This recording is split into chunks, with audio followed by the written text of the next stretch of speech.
Hi hello friends, എല്ലാവർക്കും മഴത്തോരു മുൻപേയുടെ പുതിയൊരു എപ്പിസോഡിന്റെ കഥയിലേക്ക് സ്വാഗതം. നമ്മുടെ വീഡിയോ ആദ്യമായിട്ട് ആരെങ്കിലും കാണുന്നുണ്ടെങ്കിൽ വീഡിയോ ഇഷ്ടമാണെന്ന് വെച്ചാൽ ഒന്ന് ലൈക്കും ഹൈപ്പും ചെയ്ത് സപ്പോർട്ട് ചെയ്യാം കേട്ടോ. വൈജയന്തി വാതിൽ കടന്ന് അകത്തേക്കു കയറി. ആ കസേരയിലോട്ട് ഇരിക്കുക. ഞാൻ ഇവിടെ നിന്നോളാം, എനിക്കിതാ സൗകര്യം. ബബിതയുടെ സമീപം വൈജയന്തി നിലയുറപ്പിച്ചു. ബാലചന്ദ്രനെതിരെ താൻ ഫാമിലി കോർട്ടിൽ നടത്തിക്കൊണ്ടിരിക്കുന്ന വിവാഹം മോചന കേസായിരിക്കും ഈ യോഗത്തിലെ പ്രധാന ചർച്ചാ വിഷയമെന്ന് വൈജയന്തി ഇതിനകം ഊഹിച്ചു കഴിഞ്ഞിരുന്നു. പക്ഷെ എന്തിനാണ് അടുത്ത ബന്ധുക്കളെ എല്ലാം വിളിച്ചു കൂട്ടിയിരിക്കുന്നതെന്ന് മാത്രം അവൾക്ക് മനസ്സിലായില്ല. ഒരുപക്ഷെ കേസ് ഇവിടെ വെച്ച് തന്നെ ഒത്തുതീർപ്പാക്കാനായിരിക്കും എന്ന് തോന്നി. കേസ് പിൻവലിക്കാൻ തന്റെ മേൽ കടുത്ത സമ്മർദ്ദമുണ്ടായേക്കാം. ഗംഗേട്ടന്റെ ഉത്സാഹത്തിലായിരിക്കും ഈ കാര്യങ്ങളെല്ലാം നടന്നിരിക്കുന്നതെന്നും വൈജയന്തി വിചാരിച്ചു.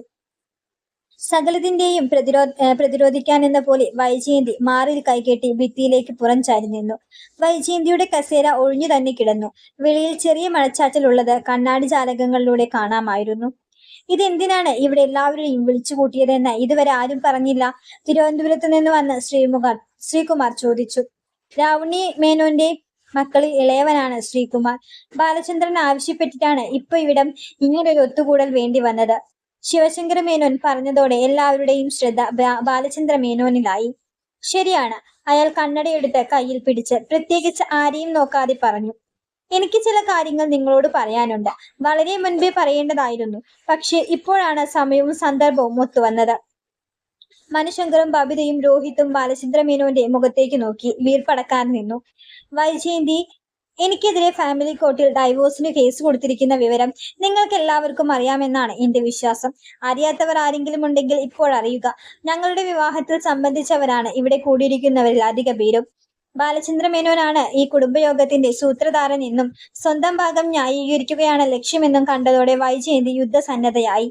എന്തുകൊണ്ടാണ് ഞാൻ ഡൈവോഴ്സിന് പോയതെന്ന് കൂടി എല്ലാവരും അറിയണം, അവൾ പറഞ്ഞു. നീ ഇപ്പോൾ സംസാരിക്കരുത്, ബാലചന്ദ്ര മേനോൻ വൈജയന്തിയോട് പറഞ്ഞു. നിനക്ക് സംസാരിക്കാൻ അവസരം കിട്ടും, അപ്പോൾ സംസാരിക്കാതിരിക്കുകയും അരുത്. അനന്തരം ബാലചന്ദ്ര മേനോൻ മറ്റുള്ളവരെ നോക്കി. നിങ്ങൾക്ക് എല്ലാവർക്കും അറിയാം, 22.5 വർഷം മുൻപ് ആയിരുന്നു ഞങ്ങളുടെ വിവാഹം. ഞാനും മുൻകൈയെടുത്ത് ഇങ്ങോട്ട് ആലോചിച്ചു വന്ന കല്യാണമായിരുന്നു എങ്കിലും ഞാൻ നിർബന്ധിച്ചത് കൊണ്ടോ എന്റേതു മാത്രം താല്പര്യം കൊണ്ടോ നടന്ന കല്യാണമായിരുന്നില്ല അത്. അങ്ങനെ ഒരാളുടെ മാത്രം താല്പര്യത്തിൽ കല്യാണം നടത്താനും സാധ്യമല്ലെന്ന് നിങ്ങൾക്ക് എല്ലാവർക്കും അറിയാമല്ലോ. വൈജയന്തിയെ കല്യാണം കഴിക്കുന്നതിൽ എനിക്കുണ്ടായിരുന്ന ഏക താല്പര്യം ഞാൻ എന്റെ ചെറിയ പ്രായത്തിൽ തന്നെ അവളെ ഇഷ്ടപ്പെട്ടിരുന്നു എന്നതാണ്. അതൊക്കെ ഇവിടെ പലർക്കും അറിയാവുന്ന കഥയായതുകൊണ്ട് ആവർത്തിക്കുന്നില്ല. സോഫകളിലും കസാരകളിലും ഇരുന്ന ചിലർ അതെന്തു കഥ എന്ന മട്ടിൽ പരസ്പരം നോക്കി. വിവാഹം കഴിഞ്ഞ ശേഷം ജയന്തി എന്നോട് ആദ്യമായി പറഞ്ഞൊരു കാര്യം അവൾക്ക് ഈ കല്യാണത്തിൽ യാതൊരു താല്പര്യവും ഇല്ലായിരുന്നു എന്നാണ്. താലികെട്ടി കഴിഞ്ഞ ശേഷം ഒരു ഭാര്യ ഭർത്താവിനോട് അങ്ങനെ പറയാൻ പാടില്ലാത്തതാണ് പിന്നീടും പലതവണ അത് ആവർത്തിച്ചു. അങ്ങനെ പറയുന്നതിൽ അവൾക്കൊരു സുഖമുണ്ടെന്ന് എനിക്ക് തോന്നിയിട്ടുണ്ട്. കൈ നിവർത്ത് അവളുടെ ചെവിക്കുച്ചിക്ക് ഒരെണ്ണം കൊടുക്കായിരുന്നില്ലേ? രാമപുരത്ത് നിന്ന് വന്ന് ശ്രീധര മേനോൻ ചോദിച്ചു. വൈജയന്തിയുടെ കൊച്ചച്ഛനാണ് ആൾ. അവൾക്ക് താല്പര്യമില്ലായിരുന്നു എന്നതാണ് സത്യം. അടി കൊടുത്താൽ താല്പര്യം ഉണ്ടാകുമോ? എന്നെ വിവാഹം കഴിക്കാൻ സമ്മതിച്ചതും എന്റെ ഭാര്യയായിട്ട് ജീവിക്കുന്നതും എന്നോട് കാട്ടുന്ന വലിയ സൗജന്യമായിട്ടാണ് അവൾ കരുതി പോന്നത്. കഴിഞ്ഞ 22 വർഷവും അങ്ങനെ തന്നെയായിരുന്നു. പഴയ തലമുറയിലെ ആശ്രിതരോ അവരുടെ മക്കളോ വരുമ്പോൾ അടുക്കള തിണ്ണയിൽ ഭക്ഷണം കൊടുത്തിരുന്ന ഒരു ഏർപ്പാടുണ്ടല്ലോ, അതേപോലൊരു ഔദാര്യം. എന്റെ അച്ഛനും മുത്തച്ഛനും ഒരു കാലത്ത് ഈ തറവാട്ടിലെ ആശ്രിതരായിരുന്നു. അതുകൊണ്ട് തന്നെ ആ ഒരഹന്തയും തന്നിഷ്ടവും ഞാൻ കഴിഞ്ഞ 25 വർഷവും വകവെച്ചു കൊടുത്തിട്ടുമുണ്ട്. അത് അവളുടെ പ്രകൃതമാണെന്ന് ഞാൻ ധരിച്ചു. ബാലചന്ദ്ര മേനോൻ ഒന്ന് നിർത്തി. ജയന്തി, താൻ പൂരിമക്കാരിയാണെന്ന് ഞങ്ങൾക്കൊക്കെ അറിയാം, ശ്രീധര മേനോൻ പറഞ്ഞു. പക്ഷെ 22 വർഷം നിങ്ങൾ ഒരുമിച്ച് ജീവിച്ചില്ലേ? 3 മക്കളും ഉണ്ടായില്ലേ? അവൾക്ക് വയസ്സും 50 അടുത്തു. ഇനിയിപ്പം അവളുടെ പ്രകൃതത്തിന് മാറ്റം വരുത്താൻ നോക്കിയാൽ സാധിക്കൂ? വിട്ടുകൊടുക്കുന്ന പ്രകൃതമാണ് നിന്റേതെങ്കിൽ തുടർന്നും അത് അങ്ങനെ തന്നെ പോകുന്നതല്ലേ നല്ലത്. രണ്ടിലേതിനും മാറ്റം വരുത്താൻ ശ്രമിച്ചാലും പ്രശ്നമാകും. ജയന്തിയുടെ സ്വഭാവത്തിന് മാറ്റം വരുത്താൻ ഞാൻ നിർബന്ധിച്ചിട്ടില്ല. എന്റെ സ്വഭാവത്തിന് എന്തെങ്കിലും മാറ്റം വന്നു പോയിട്ടുണ്ടെങ്കിൽ അവൾ തന്നെയാണ് അതിന് ഉത്തരവാദി, ബാലചന്ദ്ര മേനോൻ പറഞ്ഞു. വൈജയന്തി പെട്ടെന്ന് നിവർന്നു നിന്നു. ഞാൻ എന്തു ചെയ്തു? എന്റെ കുടുംബക്കാരെ എല്ലാം വിളിച്ചു കൂട്ടിയത് എന്നെ കരിവാരി തേച്ചു കാണിക്കാനാണെങ്കിൽ ഞാൻ സമ്മതിക്കില്ല. നിങ്ങളുടെ സ്വഭാവത്തിന് മാറ്റം വരാൻ വേണ്ടി ഞാൻ ഒന്നും ചെയ്തിട്ടില്ല, നിങ്ങൾ തന്നെയാണ് ചെയ്തത്. അതെന്താണെന്ന് ഗംഗേട്ടനും ശിവേട്ടനും ഒക്കെ അറിയാം. ഈ തറവാട്ടിലെ ഓരോരുത്തർക്കും അതറിയാം. എപ്പോൾ മുതലാണ് നിങ്ങൾക്ക് മാറ്റം കണ്ടു തുടങ്ങിയതെന്നും വൈജയന്തി വീറോടെ പറഞ്ഞു. എപ്പോൾ മുതലാണ്? വൈജയന്തിയുടെ അമ്മാവനായ ഗോപിനാഥ മേനോൻ ചോദിച്ചു. കഴിഞ്ഞ വർഷം. അമ്മയെ നോക്കാൻ ഒരു വീട്ടുവേലക്കാരി വന്നു കടപ്പാട്ടൂരിൽ നിന്ന്. ചെറുപ്പക്കാരി. അവളെ കണ്ട ശേഷം ഇങ്ങേരുടെ സ്വഭാവം മാറി. പിന്നെ അവൾ മതി. അവൾ വിളമ്പിക്കൊടുക്കണം, അവൾ കിടക്ക വിരിക്കണം, അവൾ മരുന്നെടുത്തു കൊടുക്കണം, അവൾ ശുശ്രൂഷിക്കണം. ലോകത്ത് ഏതെങ്കിലും ഒരു ഭാര്യ അത് അംഗീകരിച്ചു കൊടുക്കുമോ? വൈജയന്തി മൊത്തത്തിൽ എല്ലാവരെയും നോക്കി അനുകൂല ഭാവത്തിലാണ് കേൾവിക്കാർ. അവൾ തുടർന്നു. മാസങ്ങളോളം ഞാനിത് സഹിച്ചു. ഈ മനുഷ്യന് സ്വന്തം മക്കളോടില്ലാത്ത അലിവും സ്നേഹവും അവളോട്. അവളെ സിനിമയ്ക്ക് കൊണ്ടുപോകുന്നു, അവൾക്ക് ഹോട്ടലിൽ നിന്ന് ഭക്ഷണം വാങ്ങിക്കൊടുക്കുന്നു, ഡ്രസ്സ് വാങ്ങിക്കൊടുക്കുന്നു, സ്വർണം വാങ്ങിക്കൊടുക്കുന്നു, അവൾക്ക് അറിയുമ്പോൾ ആശ്വസിപ്പിക്കുന്നു. എവിടെ നടക്കും ഇതൊക്കെ? നീ പറയുന്നതൊക്കെ സത്യമാണോ ജയന്തി? ശ്രീധരമേനോന്റെ ഭാര്യ ഭാനുമതി അമ്മ ചോദിച്ചു. ആളിവിടെ മുഴുജീവനോടെ നിൽക്കുന്നുണ്ടല്ലോ, നേരിട്ട് തന്നെ ചോദിച്ചു നോക്കണം, വൈജയന്തി വെല്ലുവിളിയോടെ സ്വരത്തിൽ പറഞ്ഞു. അവൾ പറയുന്നതൊക്കെ ശരിയാണോ ബാലചന്ദ്ര? ശ്രീധരമേനോൻ ചോദിച്ചു. വളരെ ശരിയാണ്, ബാലചന്ദ്രമേനോൻ പ്രതിവചിച്ചു. അത് മാത്രമല്ല കൊച്ചച്ച, ഇപ്പോൾ തന്റെ കളത്തിലാണ് പന്ത് എന്ന് വൈജയന്തിക്ക് മനസ്സിലായി. ബാലചന്ദ്രൻ വീട്ടിൽ തന്നെ ഒരു സെപ്പറേഷൻ നടത്തി. ഒറ്റയ്ക്കായി താമസം. ആ റൂമിൽ ബാലേട്ടനെയും അവളെയും അരുതാത്ത സാഹചര്യത്തിൽ ഞാൻ കണ്ടിട്ടുണ്ട്. എന്നെ വേണ്ടാതായത് വെറുതെ ഒന്നുമല്ലെന്ന് അന്ന് തന്നെ എനിക്ക് തീർച്ചപ്പെട്ടു. അവളെ ഇനി ഈ വീട്ടിൽ വെച്ച് പിറപ്പിക്കാൻ പറ്റില്ലെന്ന് ഞാൻ തീർത്തു പറഞ്ഞു. പക്ഷെ ബാലേട്ടൻ അവളെ പറഞ്ഞയക്കാൻ തയ്യാറായില്ല. അപ്പോഴേ ഞാൻ തീരുമാനിച്ചു, രണ്ടിലൊരാൾ മതി ഇനി. ഒന്നുകിൽ ഞാൻ, അല്ലെങ്കിൽ അവൾ. ബാലചന്ദ്രന് അവൾ മതിയെന്ന് പറഞ്ഞു. അതാണ് ഞാൻ ആ വീട്ടിൽ നിന്ന് ഇറങ്ങിപ്പോന്ന സാഹചര്യം. ഏത് ഭാര്യയ്ക്കാണ് ഇതൊക്കെ സഹിക്കാൻ കഴിയുക? ഇതിൽ എവിടെയാണ് ന്യായം? എനിക്ക് ഇങ്ങനെ ഒരു ഭർത്താവിനെ വേണ്ട. അതുകൊണ്ടാണ് ഞാൻ പിരിയാൻ തീരുമാനിച്ചതും ഫാമിലി കോർട്ടിൽ ഡൈവോഴ്സിന് പോയതും. വൈജയന്തി തന്റെ ഭാഗം ഭംഗിയെന്ന് സംതൃപ്തിയോടെ നിർത്തി. ഇതിൽ എന്തെങ്കിലും വാസ്തവമുണ്ടോ ബാലചന്ദ്ര? ഗോപിനാഥ മേനോൻ ചോദിച്ചു. വാസ്തവം തന്നെയാണ്, ബാലചന്ദ്ര മേനോൻ പറഞ്ഞു. പക്ഷെ അരുതാത്ത സാഹചര്യത്തിൽ കണ്ടു എന്ന് പറഞ്ഞത് കടന്നുപോയി. ഇപ്പോഴിവിടെയുള്ളവർ ഇതിനകം പല രംഗങ്ങളും സങ്കല്പിച്ചു കഴിഞ്ഞിരിക്കും. അതിനാൽ ആ ഭാഗം ഒന്ന് ക്ലാരിഫൈ ചെയ്യണം. അരുതാത്ത സാഹചര്യം എന്ന് പറഞ്ഞത് കെട്ടിപ്പിടിച്ചു നിൽക്കുന്നത് കണ്ടു എന്ന അർത്ഥത്തിലാണ്, ജയന്തി പറഞ്ഞു. ചേർത്ത് പിടിച്ചു എന്ന് പറഞ്ഞാൽ മതി, ഇതിനപ്പുറത്തേക്ക് പോകേണ്ട. ബാലചന്ദ്ര മേനോന്റെ സ്വരം കടുത്തു. വേലക്കാരിയെ ചേർത്ത് പിടിക്കാനും തഴുകാനും നിൽക്കേണ്ടവനാണോ കുടുംബനാഥൻ? വൈജയന്തിയുടെ ഒച്ചയും ഉയർന്നു. ഒരു വേലക്കാരിയോട് അങ്ങനെ ഒരു അടുപ്പം പാടില്ലാത്തതാണ്. അങ്ങനെ സംഭവിച്ചു പോയി. അതെന്റെ കുറ്റം. ജയന്തി ഇവിടെ പറഞ്ഞത് എല്ലാ കുറ്റങ്ങളും ഞാൻ ഏൽക്കുന്നു. ഗംഗാധര മേനോനും ശിവശങ്കര മേനോനും ഒന്നും കാണുന്നില്ല, കേൾക്കുന്നതേയുള്ളൂ. മുഖം കുനിച്ചാണ് ഇരിപ്പ്. ഇടിമുഴക്കം വരാൻ പോകുന്നതേയുള്ളൂ എന്ന് അവർക്കറിയാം. ബാലചന്ദ്രന്റെ മുഖത്തെ ഭയാനകമായ ശാന്തതയിലേക്കും കടുത്ത ആത്മനിയന്ത്രണത്തോടെ പറയുന്ന വാക്കുകളിലേക്കും കണ്ണു നട്ടിരിക്കുകയാണ് മാലതി മേനോൻ. വൈജയന്തി തർക്കിക്കുമ്പോഴെല്ലാം ബബിത അമ്മയുടെ കൈ പിടിച്ചമർത്തി അരുതെന്ന് വലിക്കാൻ ശ്രമിക്കുന്നുണ്ടായിരുന്നു. അമ്മ എത്ര കണ്ട് രോഷാകുലയാകുന്നു, അത്ര കണ്ട് വീഴ്ചയും ഭയാനകമായിരിക്കുമെന്ന് അവൾക്കറിയാം. അപ്പോൾ ഭർത്താവിൽ നിന്ന് ഇത്രയും വിശ്വസ്തത ഡിമാൻഡ് ചെയ്യുന്ന ഭാര്യയ്ക്ക് മിനിമം സത്യസന്ധതയെങ്കിലും അയാൾ തിരിച്ചു നൽകേണ്ടേ? ബാലചന്ദ്ര മേനോൻ ഹാളിൽ കൂടിയിരുന്നവരോടായി ചോദിച്ചു. കൊടുങ്കാറ്റടിക്കാൻ സമയമായെന്ന് മനുശങ്കരന് മനസ്സിലായി. വൈജയന്തിക്ക് മാത്രം പോരാ, പാരമ്പര്യവും അന്തസ്സും ആഭിജാത്യവും ഒക്കെ. ഇതിനകം ഒരുപാട് കൊട്ടിഘോഷിച്ച കൈതയ്ക്കൽ തറവാട്ടുകാർക്കും വേണം അല്പ സത്യസന്ധത. ബാലചന്ദ്ര മേനോന്റെ സ്വരത്തിന് മൂർച്ചയേറി. ശ്രീധര മേനോനടക്കം കൈതയ്ക്കൽ തറവാട്ടിലെ ആളുകൾക്ക് ആ പ്രസ്താവം തീരെ പിടിച്ചില്ല. അവർ ഗംഗാധര മേനോനെയും ശിവശങ്കര മേനോനെയും നോക്കി. അവരാണ് മറുപടി പറയേണ്ടത്. പക്ഷെ അവർ തല ഉയർത്തുകയോ ആരോടെയെങ്കിലും നോക്കുകയോ ചെയ്യുന്നില്ല. കൈതയ്ക്കൽ തറവാട്ടുകാർ എന്തു പിഴച്ചു? ശ്രീധര മേനോന്റെ അനുജൻ അരവിന്ദാക്ഷൻ ചോദിച്ചു. ബാലചന്ദ്ര മേനോൻ എഴുന്നേറ്റു. ഹോളിലുള്ളവരെല്ലാവരെയും നോക്കി. അടുത്ത നിമിഷം അയാൾ ചോദിച്ചു. ഈ നിൽക്കുന്ന വൈജയന്തി, 22 വർഷം മുൻപ് നിങ്ങൾ എല്ലാവരും ചേർന്ന് അനുഗ്രഹിച്ച് എന്റെ ഭാര്യയായി വാഴിച്ച ഈ സ്ത്രീ വിവാഹത്തിനു മുൻപ് ഒരു കുഞ്ഞിനെ പ്രസവിച്ചവളാണെന്ന് കൈതയ്ക്കൽ മാളിക വീട്ടിൽ എത്ര പേർക്കറിയാം? വളരെ അടുത്ത, ഒരു പക്ഷേ തലയ്ക്കുമീതെ തന്നെ ഒരിടി വെട്ടിയെന്ന് വൈജയന്തിക്ക് തോന്നി. അവളുടെ ശിരസിനുള്ളിൽ കരിയും ചാമ്പലും കണ്ണിലിട്ടും നിറഞ്ഞു. കമല ഞെട്ടി തുറിച്ച കണ്ണും പാതി തുറന്ന വായുമായി നിന്നു. തെമ്മാടിത്തരം പറയരുത്. ശ്രീധര മേനോൻ കൈ ചൂണ്ടിക്കൊണ്ട് ചാടി എഴുന്നേറ്റു. നിങ്ങളല്ല പൊട്ടിത്തെറിക്കേണ്ടത്. കാൽമുട്ടിനിടയിലേക്ക് തലയും കുമ്പിട്ടിരിക്കുന്ന ഈ യോഗ്യന്മാരാണ്. ബാലചന്ദ്ര മേനോൻ വൈജയന്തിയുടെ സഹോദരന്മാരുടെ നേർക്ക് കൈ ചൂണ്ടിക്കൊണ്ട് പറഞ്ഞു. കാരണം ഇവരുടെ പെങ്ങളെക്കുറിച്ചാണ് ഞാൻ പറഞ്ഞത്. ോടെ ശിവശങ്കര മേനോൻ നിവർന്നു. അയാളുടെ മുഖം വിളറി വെളുത്തിരുന്നു. ഹരിശങ്കർ അന്താളിച്ച് അച്ഛനെ നോക്കി. അച്ഛൻ എന്താണ് മിണ്ടാത്തത്? ഹാളിൽ മുട്ടുസൂചി വീണാൽ കേൾക്കാവുന്ന നിശബ്ദത. ശ്വാസം കഴിക്കാൻ പോലും മറന്നിരിക്കുകയാണ് എല്ലാവരും. ഈ ഇരിക്കുന്ന ശ്രീകുമാരൻ അറിയാം സത്യം. ബാലചന്ദ്ര മേനോൻ ശ്രീകുമാരനെ ചൂണ്ടിക്കാട്ടി പറഞ്ഞു. കാരണം 8 മാസം ഗർഭിണിയായിരുന്ന വൈജയന്തി ആഗ്രയിൽ നിന്നും കൂട്ടിക്കൊണ്ടുവന്ന മറ്റു ബന്ധുജനങ്ങളും അറിയാതിരിക്കാൻ രഹസ്യമായി താമസിപ്പിച്ചത് ഇയാളുടെ വീട്ടിലായിരുന്നു. ഇയാളുടെ അച്ഛൻ ലാവണ്യ മേനോൻ അവർക്കാണ് വൈജയന്തിക്ക് രഹസ്യപ്രസവം നടത്താൻ പറ്റിയ ഒരു ഹോസ്പിറ്റൽ നെയ്യാറ്റിൻകരയിൽ പോയി കണ്ടുപിടിച്ചത്. എല്ലാ കണ്ണുകളും ശ്രീകുമാറിന്റെ മേൽ വീണു. അയാൾ അനങ്ങുന്നില്ല. ആർക്കെങ്കിലും ഇപ്പറയുന്നത് സംശയമുണ്ടെങ്കിൽ എന്റെ നേർക്ക് കഴിച്ചുകൊണ്ടതിന് മുൻപ് ഇയാളുടെ നേരിട്ട് ചോദിച്ച് സംശയം വരുത്തിക്കൊള്ളണം. ബാലചന്ദ്ര മേനോൻ പറഞ്ഞു. ഇവൾ ഈ നിൽക്കുന്ന പതിവ്രത 22 വർഷക്കാലം ഭർത്താവുദ്യോഗം എന്ന കുരങ്ങുവേഷം കെട്ടിച്ച് എന്നെ സുന്ദരമായി പറ്റിച്ച് ഈ മഹതി ആഗ്രയ്ക്കടുത്ത് സഞ്ജയ് പ്ലേസ് എന്ന സ്ഥലത്ത് ഒരു വാടക വീട്ടിൽ മറ്റൊരു പുരുഷനോടൊപ്പം കിടക്ക പങ്കിട്ടുകൊണ്ട് ഏതാണ്ട് 4 മാസക്കാലം ജീവിച്ചിട്ടുണ്ടെന്ന് പറഞ്ഞാൽ നിങ്ങൾ ആരെങ്കിലും വിശ്വസിക്കുമോ? ഇത്തവണ ആരുടെയും ചെറുവിരൽ പോലും അനങ്ങുന്നില്ല. ആഗ്രയിലെ സെന്റ് ക്ലെയർ സ്കൂളിൽ ടീച്ചറായിരുന്ന പെങ്ങളെ തേടി ഈ ഇരിക്കുന്ന ജ്യേഷ്ഠനും അനുജനും കൂടി ചെല്ലുമ്പോൾ ജോലി രാജിവെച്ചൊരു പട്ടാളക്കാരന്റെ കൂടെ അവന്റെ കുഞ്ഞിനെ ഗർഭം ധരിച്ച് മാതൃകാ ദാമ്പത്യം നയിക്കുകയായിരുന്നു. അന്തസ്സുള്ള കൈതക്കൽ തറവാട്ടിൽ പിറന്ന ഈ കുലീന സ്ത്രീ. ആ പട്ടാളക്കാരന്റെ എന്താണെന്ന് പറയണം മിസ്റ്റർ ഗംഗാധര മേനോൻ. നിങ്ങളുടെ സബോർഡിനേറ്റ് ആയിരുന്നില്ലേ അയാൾ? അപമാനത്തിന്റെ വഴുവഴുപ്പിൽ ചത്ത പോലെ കിടന്ന ഗംഗാധര മേനോന്റെ നാവ് മറുപടി പറയാൻ പൊന്തിയില്ല.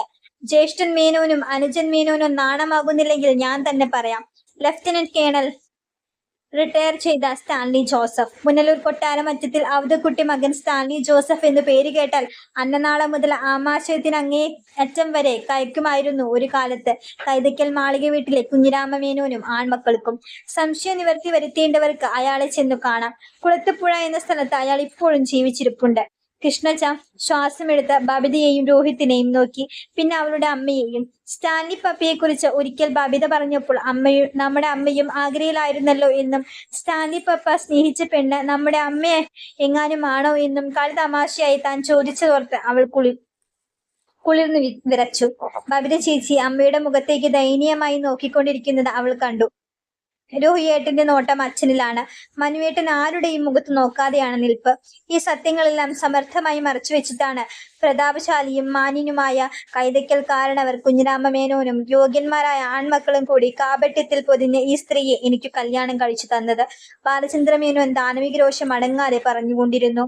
അതേ സ്ത്രീയാണ് വേശ്യയുടെ ചാരിത്ര പ്രസംഗം പോലെ അല്പം മുൻപ് എന്റെ വിശ്വസ്തതയെ സംശയിച്ച് സംസാരിച്ചതും അതിന്റെ പേരിൽ വിവാഹമോചനം നേടാൻ വേണ്ടി ഫാമിലി കോർട്ടിലെത്തി നിൽക്കുന്നത്. ഭിക്ഷക്കാരന്റെ പാത്രത്തിലേക്ക് വലിച്ചെറിയുന്ന നാണയത്തുട്ടുകളായിരുന്നു ഈ സ്ത്രീ എനിക്ക് തന്നുകൊണ്ടിരുന്ന ഭാര്യാധർമ്മം. ഇവൾ സ്നേഹിച്ച പുരുഷനെ ഇവളിൽ നിന്ന് വേർപ്പെടുത്തിയത് ഞാനല്ല. ഇവൾ പ്രസവിച്ച കുഞ്ഞിനെ ഇവളിൽ നിന്ന് തട്ടിയെടുത്തതും ഞാനല്ല. ഇവൾ കൊതിച്ച ജീവിതം പിടിച്ചു പറിച്ചതും ചതിച്ചതും ക്രൂരത കാണിച്ചതും ഞാനല്ല. പക്ഷെ അതിന്റെ എല്ലാം ശിക്ഷ അനുഭവിക്കേണ്ടി വന്നവൻ ഞാനാണ് നിന്ദിക്കപ്പെട്ടതും അവഹേളിക്കപ്പെട്ടതും. മറ്റാരുടെയൊക്കെയോ ഇവൾക്കുണ്ടായിരുന്ന പകയും വിദ്വേഷവും വെറുപ്പും മുഴുവൻ തിരിച്ചുവിട്ടത് എന്റെ നേർക്ക്. ബാലചന്ദ്ര മേനോൻ മാനസികമായ ഉത്തേജനാധിക്യത്തിൽ കിതയ്ക്കുന്നുണ്ടായിരുന്നു. 24 വർഷം മുൻപ് സംഭവിച്ച ഒരു തെറ്റ് മറക്കാനും പൊറുക്കാനും കഴിയില്ലേ എന്ന് നിങ്ങളുടെയൊക്കെ ഉള്ളിലെ ചോദ്യമുണ്ടാകാം. അതിനും ഞാൻ മറുപടി പറയുന്നു. മറക്കാനും പൊറുക്കാനും കഴിയുമായിരുന്നു. ഭാര്യ എന്ന നിലയിൽ ഒരല്പ വിധേയത്വം അവൾക്ക് എന്നോടുണ്ടായിരുന്നെങ്കിൽ, തകർന്നു താഴെ കിടക്കുന്നവളെ കൈപിടിച്ചുയർത്തി ജീവിതം കൊടുത്തവൻ എന്ന നിലയിൽ ഒരല്പം നന്ദിയും കൂറും എന്നോട് കാണിച്ചിരുന്നെങ്കിൽ, അവളുടെ ഇഷ്ടാനിഷ്ടങ്ങൾക്ക് വില കൽപ്പിച്ചവൻ എന്ന നിലയിൽ ഒരല്പം സ്നേഹം എന്റെ അടുത്ത് പ്രകടിപ്പിച്ചിരുന്നെങ്കിൽ, പകരം ധാർഷ്ട്യവും അഹന്തയും പുച്ഛവും നിന്നയുമാണ് അവൾ എനിക്ക് വിളമ്പിയത്. ഇപ്പോൾ ഞാനതൊട്ടും കുറയാതെ അതേ അളവിൽ അവൾക്ക് തിരിച്ചു കൊടുക്കുന്നു. ബാലചന്ദ്ര മേനോൻ കിതപ്പാറാൻ എന്നോണം ഒരു നിമിഷം നിർത്തി ദീർഘശ്വാസം എടുത്തു. ഇത് പറയാൻ ഒരു അവസരം എന്നെങ്കിലും കിട്ടുമെന്ന് എനിക്കറിയാമായിരുന്നു. കഴിഞ്ഞ 1 വർഷമായി എന്റെ മനസ്സിൽ കിടന്ന് ഇത് തിളച്ചു മറിയുന്നുണ്ടായിരുന്നു. കോടതിയിൽ വെച്ച് തന്നെ ഇത് പറയണമെന്ന് ഞാൻ ആഗ്രഹിച്ചതാണ്. പക്ഷെ അലീന വന്ന് അരുതേ എന്ന് അപേക്ഷിച്ചത് കൊണ്ട് മാത്രം ഞാൻ അതൊരു കുടുംബ സദസ്സിലേക്ക് ഒതുക്കുന്നു. അയാൾ വൈജയന്തിയെ നോക്കി. അവൾ ചെറുതായി പോയിരിക്കുന്നുവെന്ന് അയാൾക്ക് തോന്നി. അവളുടെ മുഖത്ത് രക്തമയമില്ല. ആരുടെയെങ്കിലും കയ്യോ കാലോ തട്ടിയാൽ സഹസ്രാബദങ്ങളുടെ പഴക്കമുള്ള മൺപ്രതിമ പോലെ അവൾ തടർന്നു വീണുമെന്ന് അയാൾക്ക് തോന്നി. ബാലചന്ദ്ര മേനോൻ മെല്ലെ വാതിലിനു നേർക്കു നീങ്ങി. ആഞ്ഞടിച്ചുകൊണ്ടിരിക്കുന്ന ചുഴലിക്കാറ്റ് അവസാനിച്ചുവെന്ന് ബബിത വിചാരിച്ചു. അച്ഛൻ പോവുകയാണ്. ബബിത അമ്മയുടെ കയ്യിൽ പിടിച്ചു. അത് വിരങ്ങലിച്ചിരുന്നു. ഭൂമി പിളർന്ന് വൈജയന്തി താണുപോയിരുന്നു. ശ്വാസം മാത്രമേയുള്ളൂ വെളിയിൽ. ഭൂമിക്കടിയിൽ ലോഹപാളികൾ ഉരുകി തിളയ്ക്കുന്ന അഗ്നി ലാവയ്ക്കുള്ളിൽ അവളുടെ കൈക്കാലുകൾ ഉടലും ഹൃദയവും വെന്തുരുകിക്കൊണ്ടിരിക്കുന്നു. വീണ്ടും ബാലചന്ദ്ര മേനോന്റെ ശബ്ദം അവൾ കേട്ടു. വാതിൽ കടന്നുപോയ ആൾ തിരിച്ചു വരികയാണ്. ഒരു കാര്യം കൂടി എനിക്ക് പറയാനുണ്ട്. നിന്നോട് ഇത്തിരി സഹതാപം അവശേഷിക്കുന്നത് കൊണ്ട് മാത്രം പറയുകയാണ്. നെയ്യാറ്റിൻകരയിലെ ഹോസ്പിറ്റലിൽ വെച്ച് നീ പ്രസവിച്ച പെൺകുഞ്ഞ് മരിച്ചു പോയി എന്ന് നിന്നെ വിശ്വസിപ്പിച്ച ഈ ചണ്ടാളന്മാരുടെ തനി നിറം 24 കൊല്ലത്തിന് ശേഷമെങ്കിലും നീ തിരിച്ചറിയണം. നീ പ്രസവിച്ച മകൾ ജീവിച്ചിരിക്കുന്നുണ്ട് ഇപ്പോഴും. അഗ്നിപർവ്വതം ഉടഞ്ഞ് ഏട്ടുദിക്കിലും പൊട്ടിച്ചിതറി. വൈജയന്തി വീണ്ടും ഉരുകിത്തിളയ്ക്കുന്നത് ലാവയുടെ സമുദ്രത്തിന് മീതെ പൊന്തി. ബാലചന്ദ്രമേനോൻ ഇനിയൊന്നും പറയാനില്ല. പിന്തിരിഞ്ഞിറങ്ങി നടന്നു കഴിഞ്ഞിരുന്നു. ആളുകൾ ഓരോരുത്തരായി ഹാളിൽ നിന്ന് ഇറങ്ങിപ്പോയിക്കൊണ്ടേയിരുന്നു. കേട്ടതൊന്നും വിശ്വസിക്കാനാവാത്തതിന്റെ ഒരു അന്താളിപ്പും ആശ്ചര്യവും എല്ലാ മുഖങ്ങളിലും ഉണ്ടായിരുന്നു. ഇതൊന്നും ഇതിനു മുൻപ് ആരും പറഞ്ഞു കേട്ടിട്ട് പോലും ഇല്ലല്ലോ എന്ന് ഭാനുമതി അമ്മ ആരോടെന്നില്ലാതെ ചോദിച്ചപ്പോൾ ശ്രീധരമേനോൻ ചൂണ്ടുവിരൽ തന്റെ വായ്ക്കും മീതെ അമർത്തി സംസാരിക്കരുത് എന്നൊരു ആംഗ്യം കാട്ടി. അവിടെ ചുമരിൽ ചാരി കണ്ണുകൾ ഇറുക്കി അടച്ച് തകർന്നു നിൽക്കുന്ന ഒരു സ്ത്രീ മുൻപിൽ വെച്ച് ഉച്ചരിക്കപ്പെടുന്ന ഒരു വാക്കിനും ഔചിത്യബോധത്തിന്റെ കണിക പോലും ഉണ്ടാവുമായിരുന്നില്ല എന്നതാണ് സത്യം. ശ്രീധരമേനോൻ ഹാളിന് പുറത്തേക്ക് ഇറങ്ങാൻ കൈ കാണിച്ചതോടെയാണ് ആളുകൾ നിശബ്ദരായി വാതിൽ കടന്നു പോയിക്കൊണ്ടിരുന്നു. സൗദാമിനി അമ്മ മാത്രം ശബ്ദമില്ലാതെ കരയുന്നുണ്ടായിരുന്നു. മനുശങ്കറും രോഹിത്തും കൂടി അവരെ താങ്ങി പിടിച്ചു കൊണ്ടുപോകാൻ ശ്രമിച്ചു. വൈജയന്തി നിൽക്കുന്നതിന് മുന്നിലെത്തിയപ്പോൾ സൗദാമിനി അമ്മ തന്റെ ദുർബലമായ കരങ്ങൾ കൊണ്ട് മകളെ പരതി പിടിച്ച് എന്റെ മോളെ എന്ന് വിളിച്ച് ദീനസ്വരത്തിൽ കരഞ്ഞു. വൈജയന്തി സർപ്പദർശനമേറ്റ പോലെ ഞെട്ടി. ഒന്നുകൂടി ചുളിഞ്ഞ് നിൽക്കാനുള്ള കെൽപ്പ് കൂടി നഷ്ടപ്പെട്ട് ചുമരിലൂടെ ഊർന്ന് നിലത്തേക്കിരുന്നു. ബബിത അമ്മയുടെ അരികെ തന്നെ നിന്നു. അവളുടെ കണ്ണുകളിൽ നിന്ന് ഇടയ്ക്കിടെ കണ്ണുനീർ കണങ്ങൾ തുളുമ്പിച്ചാടി. അവൾക്ക് എവിടെയെങ്കിലും പോയി പൊട്ടിക്കരയണമായിരുന്നു. മനുശങ്കർ അവളുടെ മുഖത്തേക്ക് നോക്കി. അതിലൊരു ഉഗ്രശാസനമുണ്ടായിരുന്നു. ബബിത ഷാൾ കൊണ്ട് കണ്ണുകളൊപ്പി അനങ്ങാതെ നിന്നു. സൗദാമിനി അമ്മയെയും കൊണ്ട് മനുശങ്കറും രോഹിത്തും വാതിൽ കടന്നുപോയി. ഇനി ബബിതയും വൈജയന്തിയും മാത്രമേ മുറിയിൽ അവശേഷിക്കുന്നുള്ളൂ. മറ്റുള്ളവർ കൊല്ലപ്പള്ളി കൈതക്കൽ തറവാട്ടിലെ ഓരോരോ മുറികളിലേക്ക് മുങ്ങാൻ കുഴിയിട്ടു.